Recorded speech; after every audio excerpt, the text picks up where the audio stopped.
Hello मेरे प्यारे दोस्तों, स्वागत है आप सभी के इस कहानी 369 में। तो चलिए आज की कहानी करते हैं शुरू।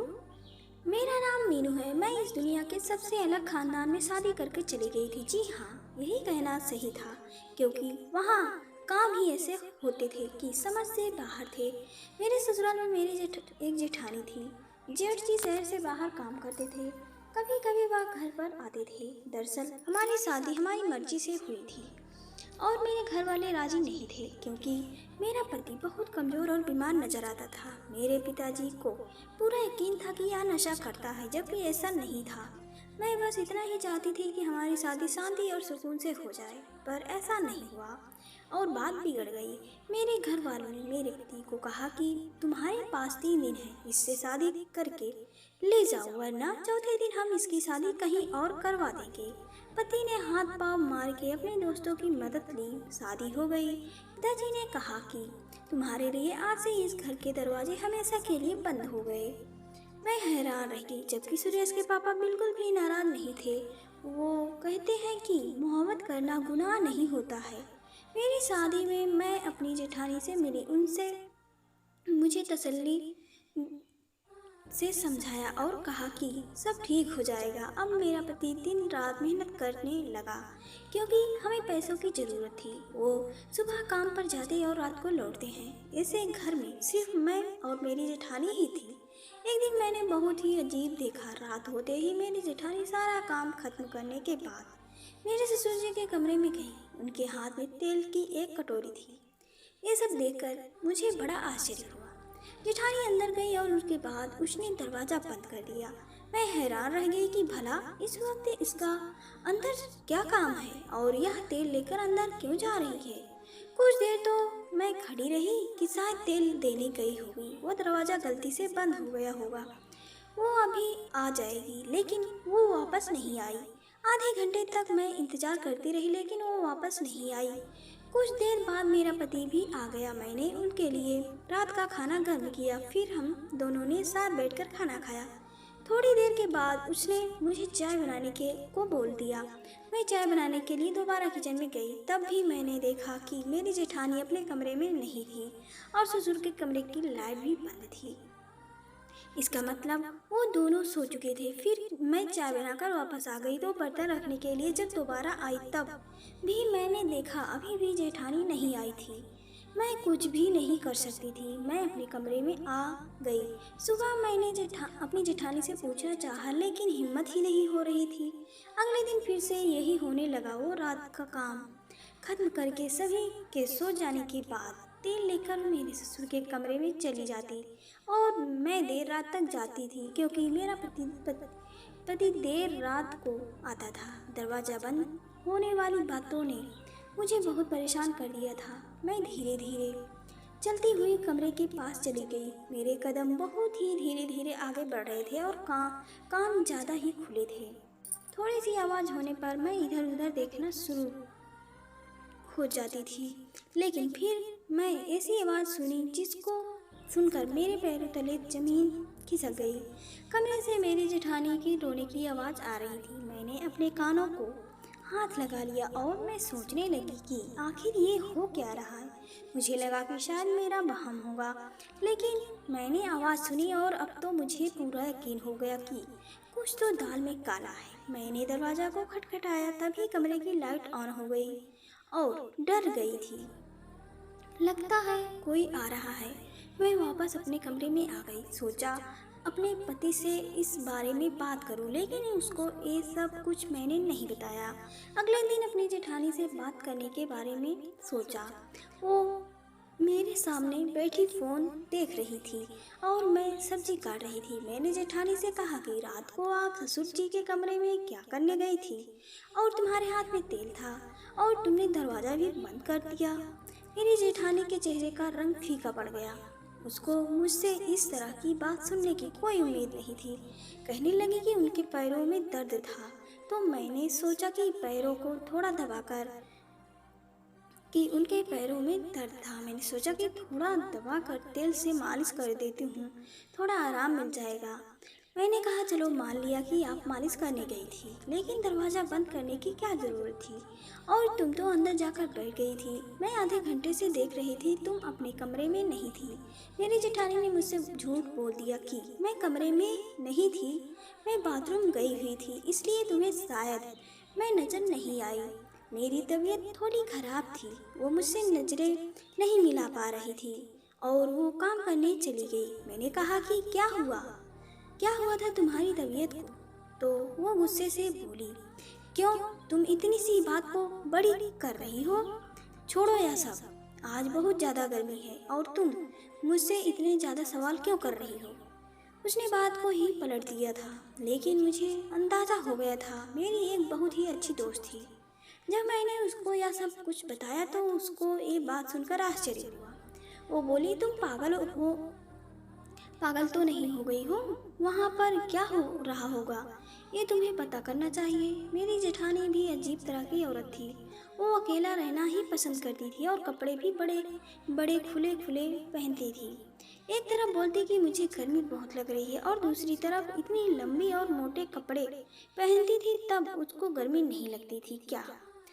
कोई ना कोई बात तो जरूर है। एक दिन हमारे घर में एक रिश्तेदार आई हुई थी। उससे बातों बातों में मैंने बातें की तो उसने कहा कि तुम्हारा पति भी शादी से पहले दूसरे देश में जाना चाहता था, लेकिन उसके पिता ने उसे जाने नहीं दिया। मैंने कहा कि मेरा पति बाहर नहीं जाए तो ही अच्छा है, मैं उसे बहुत प्यार करती हूँ। उन्होंने कहा कि हाँ, तुम्हारी जेठानी का भी पति बाहर होता है, बेचारी कितनी उदास होती है, मन ही कहाँ लगता होगा।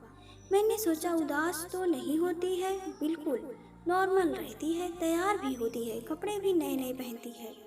तो रिश्तेदार ने कहा, नहीं ऐसा तो नहीं हो सकता, हमने तो उसे बहुत ही उदास देखा है, वैसे है बड़ी खूबसूरत। मैंने कहा, खूबसूरत तो बहुत है, ऐसे में जब पति पास न हो तो आदमी तैयार होकर किसको दिखाता है, लेकिन उसका दिल करता है कि वह तैयार होने का।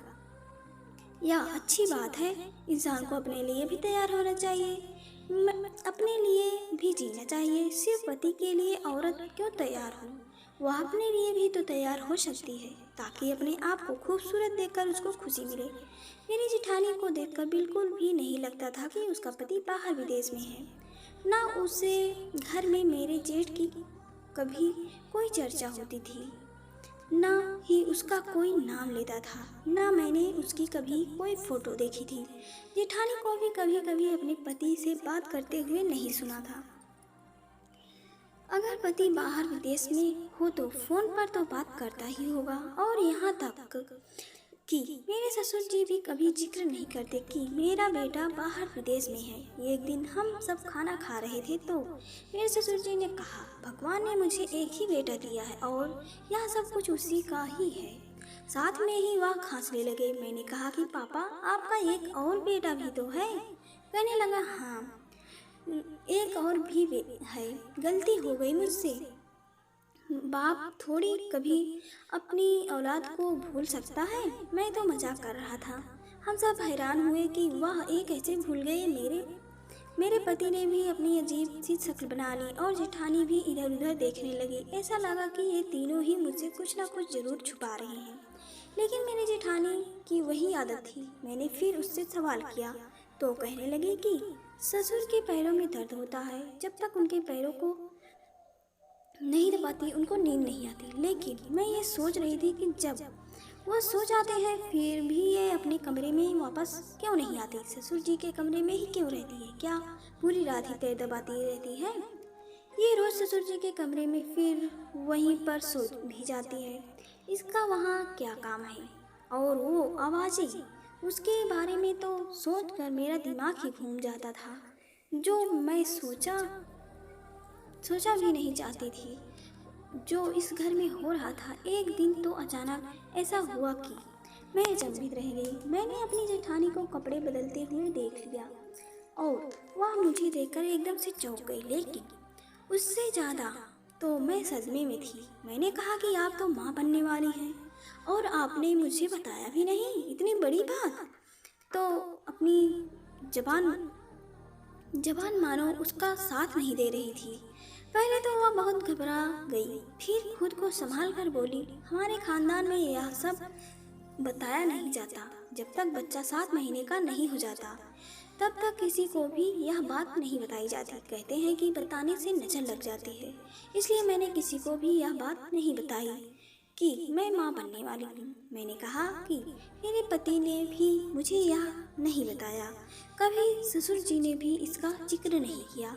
क्या उन लोगों को भी नहीं पता? मेरी जेठानी को कुछ समझ में नहीं आ रहा था कि वह क्या जवाब दे। उसने कहा शायद भूल गए होंगे। मैंने सोचा कोई इतनी बड़ी बात कैसे भूल सकता है, और मुझे भी नहीं पता चला क्योंकि मेरी जेठानी बहुत ही खुले कपड़े पहनती थी।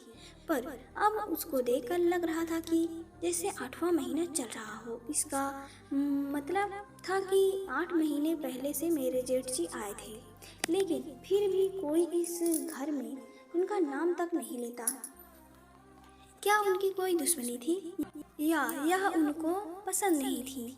इस घर में रहते हुए मुझे अभी 1 महीना ही हुआ था कि वो भी उनके लिए कुछ नहीं भेजता था, ना कोई पार्सल, ना कोई फ़ोन। फिर मैंने सोचा कि एक तो मेरी जेठानी की ये हालत है, ऊपर से मेरे ससुर जी फिर भी उसको अपने पैर दबाने के लिए बुला लेते हैं, अपने पैरों पर मालिश करवाते हैं, वो भी हर रोज़। उनको इतना तो सोचना चाहिए कि ये पेट से हैं, इनको आराम की ज़रूरत है। एक दिन हम सब खाना खा रहे थे तो मैंने अपनी जेठानी को कहा कि मैं आपके लिए चाट बनाई हूँ। ऐसी हालत में तो आपका चाट खाने का तो मन करता ही होगा। यह बात सुनकर जेठानी के गले में खाना अटक गया और ससुर जी ने भी उसको बड़ी हैरानी से देखा। वह सबके सामने कहने लगी कि तुम्हें क्या हो गया है? तुम्हें किसने कह दिया कि मैं पेट से हूँ, जबकि मेरा पति ही मुझसे मिलने के लिए नहीं आया है? तो मेरे कदमों तले जमीन खिसक गई कि कैसे मेरी जेठानी ने तुरंत ही झूठ बोल दिया था, जबकि मुझे अच्छी तरह से पता था कि वो पेट से है। और अगर उसका पति नहीं आया था तो फिर यह बच्चा किसका था? मेरे ससुर जी ने भी कहा कि वो तुमसे मजाक कर रही थी और तुमने सच मान लिया। बेटी, अभी ऐसी कोई खुशखबरी नहीं है। इस खुशखबरी के लिए हम तो तुम दोनों की तरह ही देखते हैं। जल्दी से कोई खुशखबरी सुना दो, हमारे इस घर में भी चहल पहल हो जाएगी। मेरे ससुर जी ने अचानक ही मेरी जेठानी को कहा कि तुम्हें अब तुम्हारी मम्मी के घर छोड़कर आना था। आओ, मैं तुम्हें छोड़ाता हूँ। मैं तो भूल ही गया था और तुम भी याद नहीं दिलवाती हो। अब इसका पति घर पर नहीं है तो ये जिम्मेदारी मुझे ही पूरी करनी होगी। जब ये कहती है तो इसको इसके मायके छोड़ आता हूँ, जब बोलती है तो वापस ससुराल से ले आता हूँ। मेरे ससुर जी मुझे सफाई दे रहे थे। उन्होंने कहा इसके पिताजी के साथ मेरी पुरानी दोस्ती है, वहाँ भी थोड़ी देर बैठकर बातें कर लेता हूँ। अच्छा टाइम पास हो जाता है। तुम दोनों मियाँ बीवी बैठकर खाना खाओ, हम चलते हैं। मेरी जेठानी के चेहरे का रंग उड़ गया। वो मेरी तरफ एक मैं उसकी ज़िंदगी बर्बाद करती हूँ। मेरे ससुर जी उसको लेकर वहाँ से चले गए, जबकि इससे पहले तो ऐसी बात नहीं थी कि आज ही लेकर जाना है। जब वह लेकर चले गए तो मेरे पति ने मुझसे पूछा कि तुमको यह सब किसने बताया? तुम इस तरह की बातें क्यों कर रही हो? मैंने कहा कि मैंने देखा था कि उनका पेट बढ़ा हुआ है। मेरे पति भी हंसने लगे। उनका पेट खाने से बढ़ा हुआ है और तुम समझ रही हो कि वह प्रेग्नेंट है। मेरा भाई 2 साल से घर नहीं आया है तो बच्चा कहाँ से आ गया? मैंने अपने पति को कुछ भी नहीं कहा और ना ही कोई बहस की बात पर सफाई दी। और मैंने अपनी आंखों से भी देखा था कि मेरी जेठानी पेट से भी है और उसका 6वां महीना चल रहा था, लेकिन वो ये बात क्यों छुपा रही थी? और अगर छुपा रही थी तो कब तक छुपाती? क्या वह बच्चा पैदा नहीं करेगी? मेरे ससुर जी जेठानी को लेकर आए तो उनके चेहरे पर चोट लगी थी। मैं आगे बढ़ी। मैंने कहा कि क्या हुआ, ये कैसे हुआ? कहने लगी कि मैं रिक्शा से गिर गई और मेरा मुंह जमीन पर जा लगा। मैं हैरान रह गई। मेरी जेठानी को देखकर लग रहा था कि वह झूठ बोल रही है। वह अपने कमरे में चली गई और उसने खाना भी नहीं खाया। अगर वह रिक्शे से गिरी होती और उसका मुंह जमीन पर लगा होता तो उसके चेहरे को भी नुकसान होता, जबकि ऐसा कुछ भी नहीं था। ऐसा लगता था कि किसी ने जानबूझकर उसको मारा है। आज की रात भी जब वह मेरे ससुर जी के कमरे में जा रही थी, उसकी आंखों में आंसू बह रहे थे। जब वह कमरे में जा रही थी तो उसने अपने आंसू पोंछ लिए। मैंने सोचा इस बेचारी के साथ कोई कोई ना कोई जुल्म तो जरूर हो रहा है यहाँ पर, और यह सब कुछ सहन कैसे कर रही है। एक दिन मुझे बहुत गुस्सा आया और मैंने अपनी जेठानी को कहा कि इतना बड़ा झूठ क्यों बोलती हो सबके सामने। मैं कोई अंधी नहीं हूँ। मैंने तुम्हें अपनी आंखों से देखा कि तुम माँ बनने वाली हो। तुमने कोई नकली पेट नहीं लगा रखा है और तुम इतना खाती भी नहीं कि तुम मोटी हो जाओ। तुम्हारे पेट में किसका बच्चा है? जब तुम्हारे पति 2 साल से घर नहीं आए तो यह बच्चा किसका है? मेरी जेठानी ने मेरी बात सुन ली, लेकिन जब जवाब कुछ नहीं दिया। मैंने कहा उस कमरे में वापस क्यों नहीं आती? तेल लगा दिया तो वापस आ जाया करो। वहाँ सोने की क्या जरूरत है? और कौन सा उनके पैरों में दर्द रहता है जो रोज तुमसे मालिश कराते हैं? कौन सा काम करते हैं? अगर तुम दोनों मिलकर कोई चक्कर चला रहे हो तो मुझसे छुपा रहे हो, और अगर मुझे पता चला तो मैं सारे मोहल्ले में तुम दोनों को बदनाम कर दूंगी। छोड़ूंगी नहीं तुम लोगों को। मुझे पता है एक औरत आदमी के बगैर नहीं रह सकती। तुम्हारा पति 2 साल से घर नहीं आया, लेकिन इसका मतलब यह नहीं है कि तुम उसकी इज्जत का सौदा कर दो। और इस बच्चे का क्या कसूर है? यह इस दुनिया में आएगा तो किसको अपना बाप कहेगा? क्या तुम इसको इस दुनिया में लेकर नहीं आना चाहती? कब तक छुपाओगी? क्यों अपनी जिंदगी बर्बाद कर रही हो? मेरी जेठानी को भी गुस्सा आ गया। उसने कहा कि ठीक है, तुम्हें यही लगता है कि मैं अपने ससुर के कमरे में जाती हूँ और मेरा बच्चा भी मेरे पति का नहीं है, तो आज मेरी जगह तुम मेरे ससुर के कमरे में जाओ, उनको तेल से मालिश करना और फिर देख लेना कि वहाँ पर क्या होता है। मैंने कहा ठीक है, मैं चली जाऊंगी, देखती हूँ क्या होता है। उसने कहा कि ससुर ने पहले ही कमरे की लाइट ऑफ की होती है और तुम्हें वहाँ इतना ही कहेंगे कि तेल लगा दो, तुम आराम से लगा देना, उसमें कोई मसला नहीं है। मैंने कहा ठीक है, मैं भी जाऊंगी और देखूंगी अंदर होता क्या है। मुझे पता था कि औरत की गलती नहीं होती और औरत जीत कर भी हार जाती है, लेकिन फिर भी यहाँ पर मुझे गलती जेठानी की ही लग रही थी। अगर कुछ गलत हो रहा था तो वह फिर किसी को बोलती क्यों नहीं थी? अगर मेरे ससुर जी उससे जबरदस्ती कर रहे थे तो फिर वह यह बर्दाश्त क्यों कर रही थी? पर मुझे गलती जेठानी की ही लग रही थी। किसी को कुछ बताती नहीं, कम से कम मुझे तो बता देती, मैं उसकी मदद कर देती। जिस किस्म की आवाज़ मैंने सुनी थी, मुझे अपनी जेठानी पर भी शक हो रहा था। मेरा पति तो वैसे ही देर से आता था। मेरे ससुर 10 बजे ही सो जाते थे, इसलिए मेरी जेठानी ने मुझे कहा कि जाओ, आज तुम चली जाओ। मैंने देखा कमरे की लाइट पहले से ही बंद थी। मैंने हाथ में तेल की कटोरी ली और अंदर चली गई। मेरी जेठानी ने कहा कि अंदर जाते ही दरवाज़ा बंद कर लेना और कोई बात पूछे तो आगे से सिर्फ हाँ हूँ ही करना। मुझे डरने की भी क्या ज़रूरत थी? ये मेरे ससुर थे, अगर पता चल भी जाता तो मैं फौरन बाहर आ जाती। मेरी जेठानी बाहर ही खड़ी रही, लेकिन जब मैं अंदर गई तो मेरे ससुर ने अंदर जाते ही ऐसी बात कही कि मैंने अपने कानों को हाथ लगा लिया। कहने लगे, मेरी जान, आज इतनी देर क्यों लगा दी? मैं पूरी तरह हैरान रह गई। मेरे पास बैठो, खड़ी क्यों हो? क्या हो गया? नाराज हो गई मुझसे? वो ऐसे बोल रहे थे जैसे कोई अपनी पत्नी से बात कर रहा हो। मुझे तो वहाँ 2 मिनट ही हुए थे कि मैं वहाँ से तुरंत बाहर आ गई और अपनी जेठानी को हैरानी से देखा। फिर वो मुझे अपने कमरे में ले गई और उसने मुझे एक तस्वीर दिखाई जिसमें वो अपने ससुर जी के साथ दुल्हन बनी बैठी थी। उसने कहा, ये मेरे ससुर नहीं, मेरे पति हैं और मेरी शादी हुई है। तुमने जो आवाज़ सुनी वो इस वजह से थी। ऐसी हालत में मैं पैर दबाकर बुरी तरह से थक जाती थी, इसलिए मेरे मुंह से ऐसी आवाज़ आने लग जाती थी। ये आपके ससुर जी अच्छे इंसान नहीं हैं, मुझ पर जुल्म करते हैं, मुझे अपना गुलाम समझते हैं, क्योंकि मेरे आगे पीछे मिलाकर यह प्लान बनाया था कि तुम्हें यह बात पता न चले, नहीं तो बदनामी होगी। हमारे खानदान में यह बात किसी को भी नहीं पता। जो औरत इस घर में आई थी वह तो मेरे पति की बहन थी, इसलिए वह भी हमारे साथ मिली हुई थी। जब तुमने सबके सामने कहा कि आप पेट से हैं तो मेरे पति ने मुझ पर बहुत गुस्सा किया और मुझ पर हाथ भी उठाया, तभी मेरे चेहरे पर घाव था। सारे रास्ते उसने मुझे बातें सुनाई।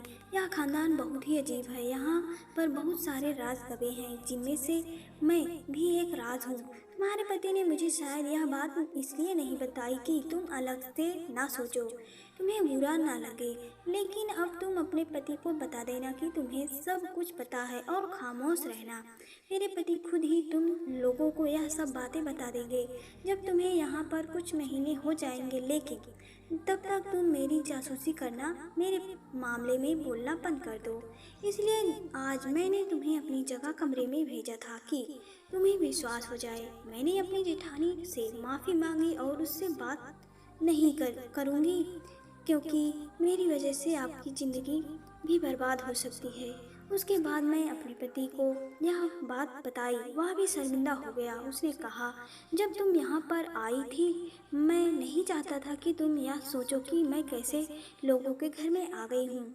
मेरे पिता ने इस लड़की से शादी की है, इसलिए तो हमारी शादी के खिलाफ नहीं थे, और उनको उनके हालात पर छोड़ो, मेरे साथ अपनी ज़िंदगी की शुरुआत करो। मैंने ऐसा ही किया। ससुर के यहाँ बेटी पैदा हुई तो फिर उसके अंदर भी थोड़ी सी शर्म आई, क्योंकि पहले उनकी कोई बेटी नहीं थी। अब वो अच्छी तरीके से रहते हैं और अपनी पत्नी का ख्याल भी रखते हैं। हम लोग इस तरह ज़िंदगी गुजार रहे थे। वो लोग अपनी ज़िंदगी में खुश रहते थे, हम लोग अपनी ज़िंदगी में। मेरे पति बहुत अच्छे इंसान हैं, मुझे बहुत प्यार करते हैं, मेरे लिए मेहनत भी करते हैं। और मेरे प्यारे दोस्तों, कहानी आप सभी को कैसी लगी हमें कमेंट करके ज़रूर बताएं। अगर पसंद आए तो वीडियो को लाइक करें, शेयर करें और चैनल को सब्सक्राइब करें। पूरी कहानी सुनने के लिए आप सभी का दिल से धन्यवाद।